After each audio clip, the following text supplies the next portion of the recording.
Good morning, everyone. I'd like to have a look at two of the readings today, which I think, both of them, should I say.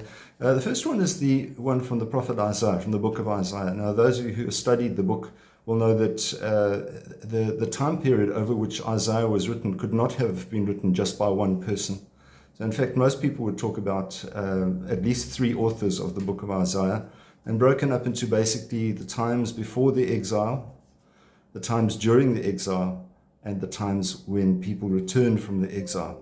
And so the messages that are being given by the prophet are very much revolved about that. And today we find we're at the very beginning of the book of Isaiah. And the prophet says to us, cease to do evil and learn to do good. Now, he was talking to the people of that time, sort of saying, if you don't get your act together and if you don't do good, there's going to be a problem. And there was a problem because the people didn't listen, thought, well, perhaps they know better. The gospel today is Matthew's gospel, chapter 23. And Jesus says, the greatest among you must be your servant. And then a little later, anyone who humbles himself will be exalted. And so within that, we see that giving into the easy option, putting ourselves ahead without doing all the dirty work, if you like, sometimes is not what Jesus wants us to do. Remember, Jesus came as a servant, and we often talk about Jesus having servant leadership. By serving people, people followed him.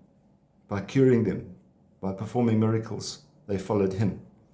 And so we are asked also to be servants, not the kind of servants as we might consider a domestic servant, but a servant in looking after our fellow beings and finding out what their needs are and leaning towards those. We can do that within our church community as well. We can become servants of the people by getting involved in some of the ministries that exist.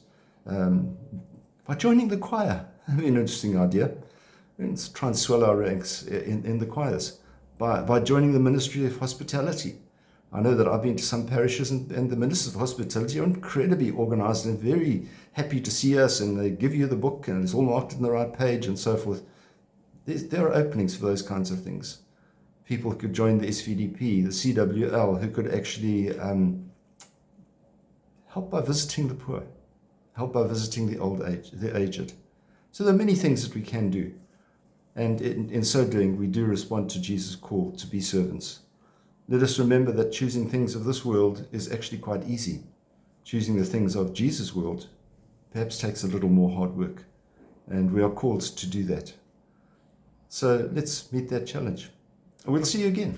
Keep well. God bless. Bye-bye.